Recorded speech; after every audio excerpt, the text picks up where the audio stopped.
कहानी का नाम है चुप्पी की चीख। अवनी बस 12 साल की थी। वो बेहद प्यारी बच्ची थी, गुड़ियों से खेलने वाली, माँ की साड़ी से लिपटने वाली और हर बात पर मुस्कुरा देने वाली। उसका घर भोपाल के पास एक छोटे से कस्बे में था। मम्मी पापा सरकारी स्कूल में पढ़ाते थे। छोटा भाई अभी 6 साल का था और दादा रामदीन मिश्रा परिवार के मुखिया थे। दादा गांव के इज्जतदार माने जाते थे। वो पूजा करते, रामायण पढ़ते, हर समय माला फेरते रहते। मोहल्ले के लोग उन्हें बाबा बुलाते थे। पर अवनी को अब उनके पास जाने से डर लगने लगा था। वो धीरे धीरे समझ रही थी कि दादा की आंखें अलग तरह से उसे देखती है, वैसी नहीं जैसी एक दादा की होनी चाहिए। वो अकेले में उसे ज़्यादा देर तक देखते, बिना वजह पुकारते और हाथ पकड़कर बैठाते। एक दिन दोपहर में माँ किचन में थी, पापा स्कूल गए थे और भाई पड़ोस में खेलने गया था। दादा ने पुकारा, अवनी बेटा ज़रा तेल तो लगा दे पीठ में। वो बच्ची थी, बेखबर, मासूम तेल लेकर गई। जैसे ही उसने हाथ लगाया, दादा ने उसका हाथ अपनी कमर से नीचे खींच लिया। इधर दबा बेटा, यहीं दर्द है। अवनी को कुछ अजीब लगने लगा। उसने झट से हाथ हटा लिया। बेटा डर मत, मैं हूं ना। उस दिन पहली बार उसकी मासूमियत में डर की दरार पड़ी। रात का समय था, गर्मियाँ थी, छत पर सब मच्छरदानी लगाकर सोते थे। लेकिन उस दिन बारिश की वजह से सब भी नीचे कमरे में सोने का फैसला किया। मम्मी पापा एक कमरे में और अवनी अपने छोटे भाई के साथ दादा वाले कमरे में। अवनी ने चादर ओढ़ी और सोने की कोशिश करने लगी। रात को उसे हल्का हल्का स्पर्श महसूस हुआ। वो हिली, करवट ली, किसी का हाथ उसके पेट पर था, धीरे धीरे रेंगता हुआ जैसे कोई सांप। उसने आंखें खोली तो दादा थे। दादा का चेहरा बेहद पास था। उनकी सांसों की बदबू उसके चेहरे पर पड़ रही थी। सो जा बेटा, मैं हूं ना, कुछ नहीं होगा। अवनी डर गई। वो कांपने लगी लेकिन बोल नहीं पाई। उसका गला सूख गया। उसने धीरे से भाई को पकड़ लिया, खुद को कोने में घुसेड़ लिया और आंखें बंद कर ली। उस रात उसकी नींद हमेशा के लिए टूट गई। अब दादा की नज़रों में कुछ और ही था। हर दिन वो उसका पीछा करते, उसे अकेले कमरे में बुलाते। बेटा इधर आ, ज़रा छाती दबा दे, सांस नहीं आ रही। ये पेंसिल नीचे गिर गई है, ज़रा उठाना तो। उनके इशारे अब साफ हो चले थे, गंदे, भद्दे और डरावने। एक दिन उन्होंने अवनी के कंधे को पकड़कर जोर से खींचा और कहा, तू तो मेरी खास है, किसी को बताना नहीं, नहीं तो तेरा भाई को मार दूंगा। अवनी की आंखों में आंसू बह निकले। उसकी मासूम आत्मा पहली बार कांपी थी। ना उसके पास शब्द थे और ना ही हिम्मत। अब अवनी का हर दिन डर से शुरू होता और डर से ही खत्म। वो जान गई थी कि दादा सिर्फ उसे छूते नहीं थे, वो उसकी आत्मा को कुचल रहे थे। वो हमेशा देखता कि घर में कब कोई नहीं है। जब मम्मी सब्जी लेने जाती या नहाने जाती, वो पास आ जाता। तू बड़ी हो गई है, अब तुझे समझना चाहिए, कहते हुए उसकी स्कर्ट ऊपर करने की कोशिश करता। वो चुपचाप रोती रहती, खुद को छुड़ाने की कोशिश करती, लेकिन दादा का हाथ तो फौलादी था। चुप रह वरना तेरे भाई का गला काट दूंगा। उसके दिमाग में बस वही चलता, भाई की लाश और माँ का रोना। वो कुछ नहीं बोलती, बस चुपचाप रहती थी। रात अब उसके लिए नरक बन चुकी थी। जब सब सो जाते तो दादा दबे पा उसके कमरे में आ जाते, धीरे से चादर हटाते, कभी उसकी टांगें सहलाते तो कभी उसके सीने पर हाथ रख देते। कभी कभी वो हिलती तो दादा उसके मुंह और कहते, रो मत, सब करते ही है, तू भी आदत डाल ले। अवनी एक पत्थर बन गई थी। वो चुपचाप आंखें बंद करके लेटी रहती, कभी तो खुद को पेशाब कर देती ताकि वो छूना बंद कर दे। पर दादा गुस्सा करते, उसे थप्पड़ मारते और धमकाते, अब की बार जोर से चिल्लाई तो तुझे मैं मार डालूंगा।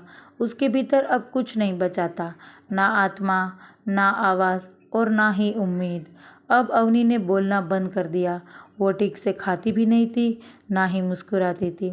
स्कूल में टीचर्स ने देखा कि वो हमेशा चुप रहती है, काले घेरे पड़ गए थे और बार बार चौंक जाती है। माँ कहती थी, क्या हुआ बेटा, कुछ परेशानी है? वो सर हिला देती, नहीं मम्मी, सब ठीक है। पर सब कुछ ठीक ही तो नहीं था। रात को वो खुद को चाकू से काटने लगी थी, कभी कभी हाथ पर, कभी पैर पर। उसे लगता था अगर दर्द बाहर होगा तो अंदर का दर्द थोड़ा कम होगा। कई बार तो उसने आत्महत्या करने की कोशिश भी की थी, साड़ी से फंदा बांधने की सोची, लेकिन भाई का चेहरा याद आ जाता था। वो कैसे जिएगा मेरे बिना? वो फिर से जीने लगती, सिर्फ इसलिए कि वो मर नहीं सकती थी। अब अवनी ने एक आदत बना ली थी। भाई के बिना वो कभी नहीं सोती थी। वो जान गई थी कि जब उसका भाई साथ होता है तो दादा उतना जल्दी उसके पास नहीं आते थे। भाई छोटा था, कुछ नहीं समझता था, पर अवनी उसे गले लगाकर सोती थी और हर रात दुआ करती कि हे भगवान, आज बस कोई न आए। लेकिन दादा शातिर थे, वो इंतजार करते। कई बार भाई को जूस में नींद की दवा मिलाकर पिला देते थे। भाई गहरी नींद में चला जाता था। जैसे ही भाई सो जाता था और फिर दरवाज़ा बंद हो जाता था। उस रात बारिश थी, बिजली गुल थी। माँ पापा एक शादी में गए थे। अवनी और उसका भाई ही घर पर थे दादा के साथ। मैं बाहर से आया हूँ, थक गया हूँ। बेटा ज़रा पीठ दबा दे, दादा ने कहा। अवनी के चेहरे का रंग अब उड़ गया था। भाई के साथ बैठ जाओ। नहीं, इधर आ, उसे तो सोने दे, तू मेरी मदद कर।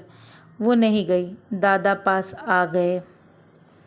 उसने ज़बरदस्ती की, उसका हाथ पकड़ा, खींचकर गोद में बिठा लिया और कहने लगा, बड़ी हो गई है तू, अब तो तू समझ जा।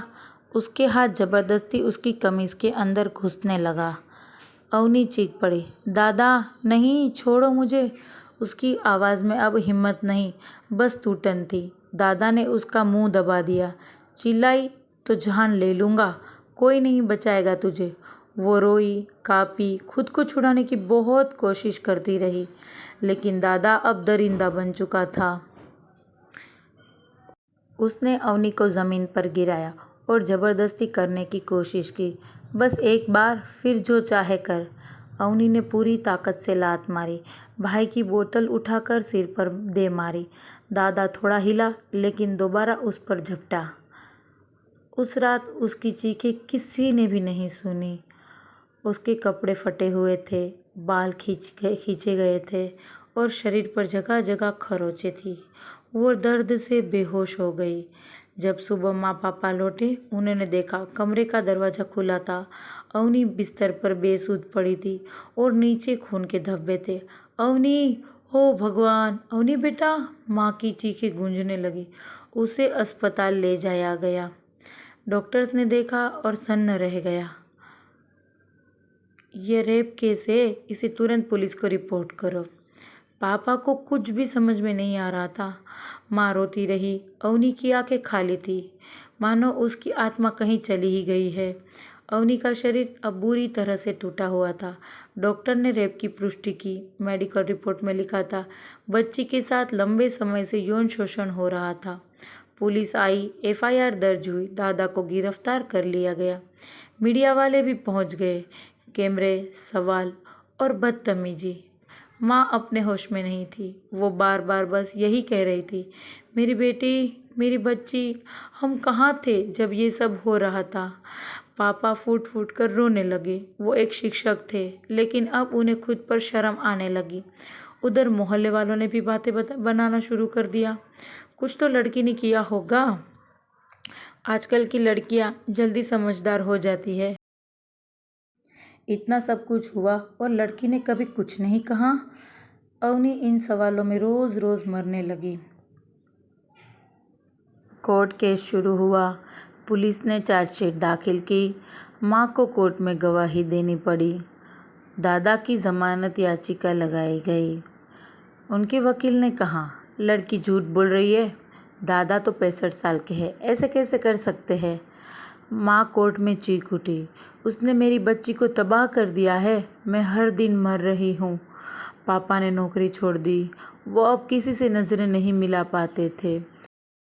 हर तरफ से जैसे धूल उड़ रही थी।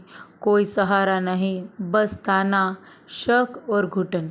सबसे बड़ा झटका तब लगा जब दादी ने कोर्ट में गवाही दी, मेरा आदमी ऐसा नहीं कर सकता, लड़की झूठ बोल रही है, ज़रूर किसी के बहकावे में आकर ऐसा कह रही है। अवनी की रूह कांप गई। जिसने लोरी गाकर उसे सुलाया था, जिसने उसका माथा चूमा था, वो अब उस पर शक कर रही थी। पड़ोसी कहते हैं, बेटी को ज़्यादा आज़ादी मिल गई थी, देखो नतीजा, स्कूल वालों ने नाम काट दिया था। बाकी बच्चों पर गलत असर पड़ेगा, प्रिंसिपल ने कहा। अवनी अब किसी कमरे की कोने में बैठी रहती। दिन रात बस एक ही सवाल उसके मन में घूमता, क्या मेरी गलती थी? क्या चुप रहना गुनाह था? अवनी ने महीनों तक किसी से बात नहीं की। वो ना स्कूल जाती थी ना बाहर निकलती थी। माँ उसे रोज़ समझाती, बेटा ये तूने नहीं किया, तेरे साथ किया गया है, शर्म तो उन्हें आनी चाहिए, तुझे नहीं। फिर एक दिन अवनी ने माँ से कहा, माँ मैं कुछ लड़कियों से बात करना चाहती हूँ जो रोज़ मेरी तरह सह चुकी है। माँ ने उसका हाथ पकड़ा और रोते हुए कहा, हाँ बेटा, अब तुझे सिर्फ तेरी नहीं दुनिया की बेटियों की माँ बनना है। अवनी ने धीरे धीरे ऑनलाइन प्लेटफॉर्म पर लिखना शुरू कर दिया। मेरी चुप्पी मेरी आवाज़ हैशटैग से उसने लड़कियों की कहानियाँ शेयर करना शुरू कर दी। देखते ही देखते हज़ारों लड़कियाँ उससे जुड़ने लगीं। 18 महीने बाद कोर्ट ने फैसला सुनाया। रामदीन मिश्रा को आईपीसी की धारा 367, 506 और पीओसीएसओ एक्ट के तहत आजीवन कारावास की सज़ा दी जाती है। पूरा कोर्ट हॉल तालियों से गूंज उठा, लेकिन अवनी सिर्फ चुपचाप खड़ी थी।